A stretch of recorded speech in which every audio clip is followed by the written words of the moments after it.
Welcome members of the Rainbow National Leadership Council to a snapshot of Rainbow 101. I'm Vic Gideon, Senior Media Relations Strategist at Rainbow Babies and Children's Hospital, and I'll be your host on a video tour of the people and places that make Rainbow so extraordinary. Next year, the highlights you see will become a half-day immersion program to educate and inspire business leaders, government officials, and future friends of Rainbow. Here at our first stop, we're meeting the emotional and psychological needs of our patients and their families. When children are surrounded by doctors, nurses, and equipment, all intended to help them physically, they sometimes need someone to help them emotionally.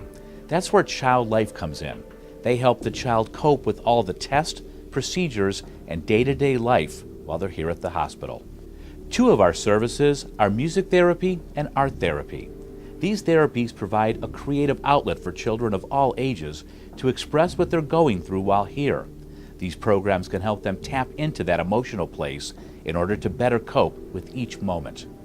We also offer the Family Resource Center, which is a library with a dedicated health librarian whose job it is to assist families in their search for medical information. Not only does the library provide distractive entertainment, but it helps families navigate through difficult circumstances and empowers them with the knowledge they need to move forward. I'm Tom Vilt. I'm the Child Passenger Safety Coordinator at Rainbow's Injury Prevention Center. This is our safety store. We have an assortment of items that are available to both our patients and the community at a reduced price. The other nice thing about this feature is we can also consult with the people to make sure they're getting the proper items that they need for their homes. We also have a program that provides car seat inspections for the families of Rainbow and also the community. On Monday through Friday, we're available, our nationally certified technicians are available to check car seats. Because when we look at car seats, about 80% of what we see are installed incorrectly, which could impact the safety of a child in a crash. So we offer this service also. Another service that we offer is our special needs program.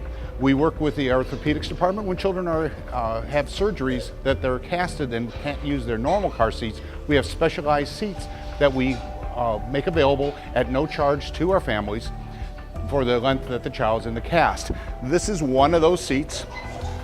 For a family to use this seat or to purchase it, it's around $550. We offer these seats to our families at no charge during the term of their child's care. Our next stop is the Pulmonary Function Testing Lab, where Tim Myers, Director of Pediatric Respiratory and Diagnostic Care, will demonstrate pulmonary function testing and also explain how and why Rainbow has become a world leader in the care of cystic fibrosis and asthma. Hi, I'm Tim Myers. I'm the Administrative Director of Women's and Children's Respiratory and Diagnostic Services here at Rainbow Babies and Children's Hospital. And today we're talking a little bit about our leadership role in the management of respiratory diseases like pediatric asthma and cystic fibrosis. For a long time, Rainbows has been a leader in asthma management, be it inpatient, outpatient, emergency, outpatient diagnostics, and cystic fibrosis, really on the cutting edge for the last 3 or 4 decades of cystic fibrosis management and care and research. And today, things like gene therapy, diagnostic, and other advanced therapies that are being looked at to help facilitate the management and care of children, not only with cystic fibrosis, but asthma and other pulmonary-related diseases. Today, we're in the Pulmonary Function Lab, which is an adjunct or a component of what we do here out of Rainbow for the asthma and cystic fibrosis population. And in the diagnostic lab, we have a lot of capabilities that are leading technology, leading cutting-edge therapies, pulmonary function, spirometry, lung volumes like we have here with our pleth box that can do airway resistance, lung volumes, a variety of different measurements.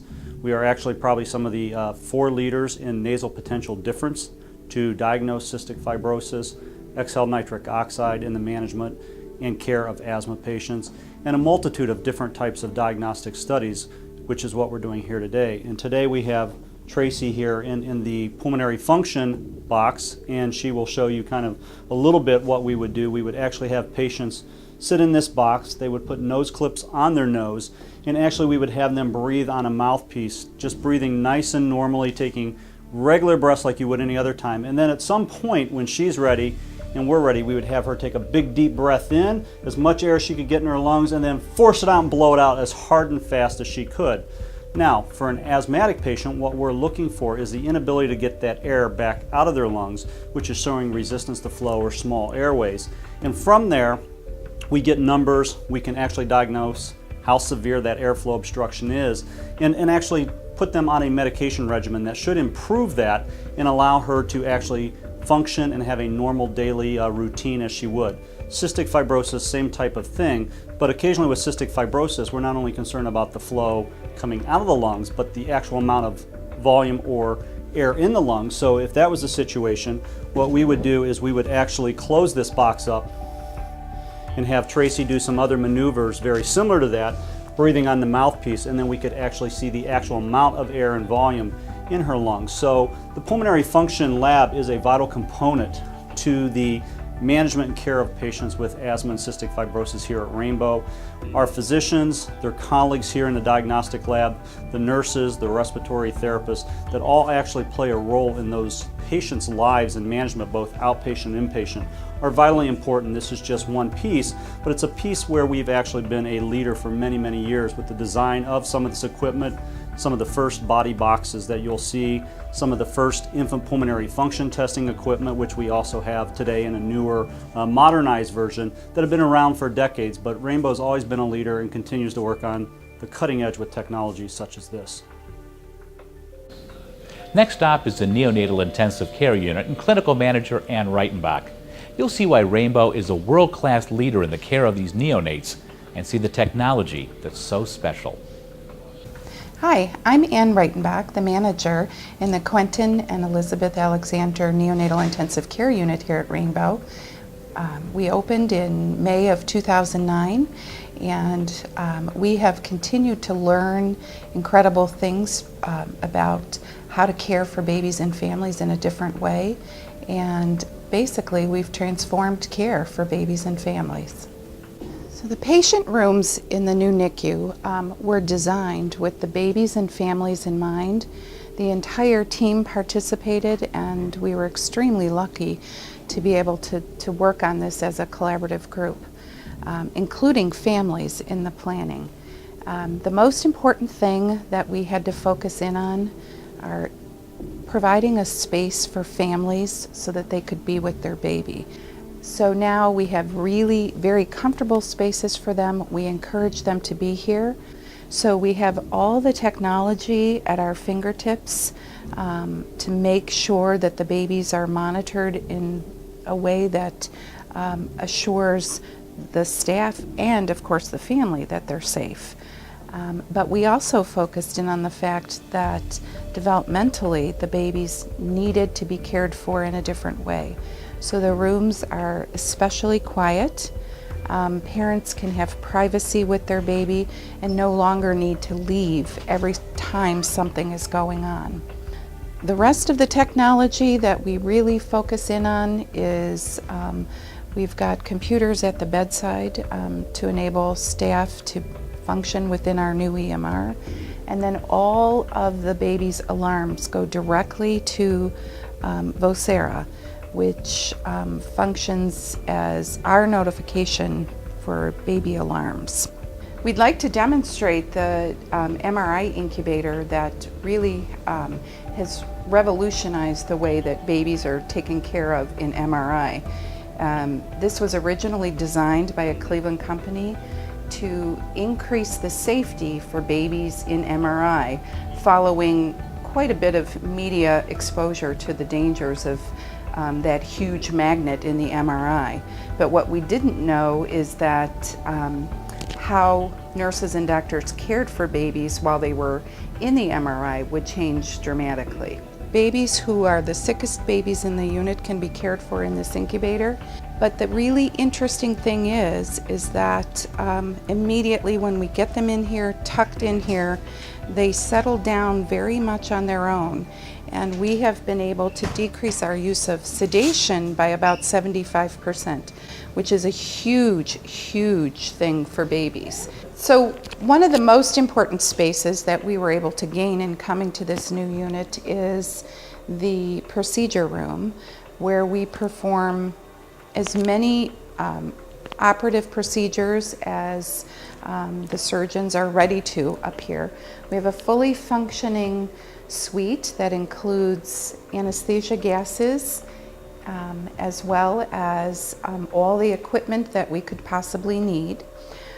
One of the best parts that we were able to participate in was the design of the first neonatal surgical bed ever.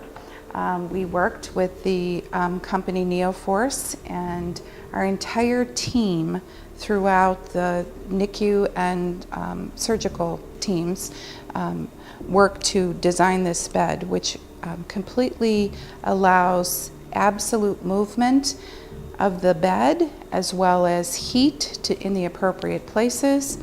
It allows us to position the baby as in any position that we need in a much easier fashion.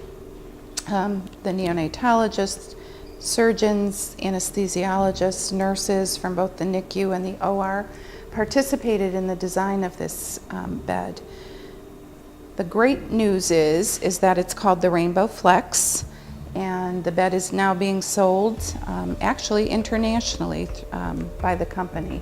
So we felt very lucky to be able to participate in that design. Pretty innovative company, and it has been in use many times a week, and really helps to be able to bring the surgical team to the baby as opposed to taking the baby to the surgical team. We're now visiting with Dr. John Letterio on Rainbow 2, the current inpatient home of the Angie Fowler Cancer Institute. We'll see the amenities, and Dr. Letterio will share exciting information about the future home for children, adolescents, and young adults with cancer and blood disorders. I'm John Letterio. I'm the head of the Angie Fowler Child, Adolescent, and Young Adult Cancer Institute at University Hospital's Rainbow Babies and Children's Hospital. And we're standing in an exercise room on Rainbow 2, the second floor of Rainbow, which is where we provide inpatient care for our population of children, adolescents, and young adults with cancer.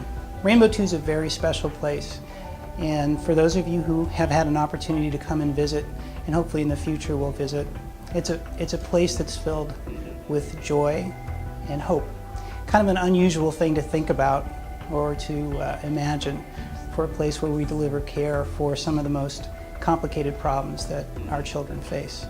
But it is a place where a multidisciplinary team of nurses, doctors, social workers, teachers, and support staff every day come together to try to meet all of the needs of the patients that come here. As we've advanced in childhood cancer care, one of the things that we've experienced is that the acuity of the care that we provide in this environment has really increased. That's in part because we've really moved to doing much of our care in the outpatient environment. Probably about 80% of what we do in the course of treatment for childhood cancer is done in an outpatient environment. So what that means is that patients who come to Rainbow and who spend time on our inpatient unit often are much more ill, have much more serious conditions. And a good example of that is our bone marrow transplant program. Several years ago, we made a concerted effort to really develop and expand the use of bone marrow transplant, not just for our population of patients affected by cancer, but for children with metabolic disorders and blood disorders where bone marrow transplant can actually be a cure, life-saving. A good example of this is sickle cell disease, where we have now recently transplanted 2 patients who will be cured of their disease because of bone marrow transplant. The challenge for those patients is that they're often here for 2 to 3 months at a time, and depending on the complications they experience during transplant, it can be a pretty difficult experience both for the patient and for their family. So enhancing the environment, making it a more comfortable place for our families during that time becomes increasingly important. The gift from the Fowler family has been an important step in building the future of our program for children, adolescents, and young adults with cancer. In part, we're focused on enhancing the services and the environment for these patients. As I've mentioned before many times, what we do in the way of providing medical care for our patients is really just a small fraction of what happens in Rainbow. helping and supporting these families through a long journey from diagnosis to cure requires the efforts of so many people, from child life to social workers and others who contribute to their care. It's really critical that the environment that they provide their services in meets the needs of these families and the patients. And that includes our youngest patients, some of whom are less than 1 year of age, and our oldest patients who may be diagnosed with a cancer that's more common in the pediatric age group, but could be in their late 20s and have children of their own. So really creating an environment and a space, if you will, that recognizes the unique needs of those patients who all come to Rainbow with hope and looking for their therapy here. Our last stop is the Marcy Horvitz Center for Pediatric Emergency Medicine. Dr. Martha Wright, Interim Division Chief of Pediatric Emergency Medicine, will show us around and also show us why this space and this service is so special. I'm Martha Wright. I'm the Division Chief for the Division of Pediatric Emergency Medicine here at Rainbow. And I want to talk about the importance of having a separate pediatric emergency department for children and their families. When children are ill or injured and need emergency medical care, it's a very, very stressful time for both the child, who may be in pain and or feel terribly ill, as well as for their parents, who worry, is my child going to be okay? And also, am I getting the best medical care for my child? And it's very important to remember when caring for pediatric patients that they really are not little adults. Their medical conditions are different from adults. Their emotional needs are different. Frequently, we find ourselves working to address the emotional needs of both the child as well as their families. And we are able to do that very effectively in the new facility that we care for our children in. The waiting room, as you see here, is set up specifically to be child-friendly. In the emergency department proper, the rooms are bigger than average so that families who come not only with their sick child but also with the other children in the family have enough space to be comfortable during the time that the child is cared for here. We have specialized personnel like our child life specialists who work with the children and their families to make sure that the experience here is both as stress-free as possible, as at the same time as they're receiving the high-quality pediatric specialized medical care that Rainbow provides for children. My name is Tony DeRoss. I'm the medical director of the Level 1 Pediatric Trauma Center at Rainbow.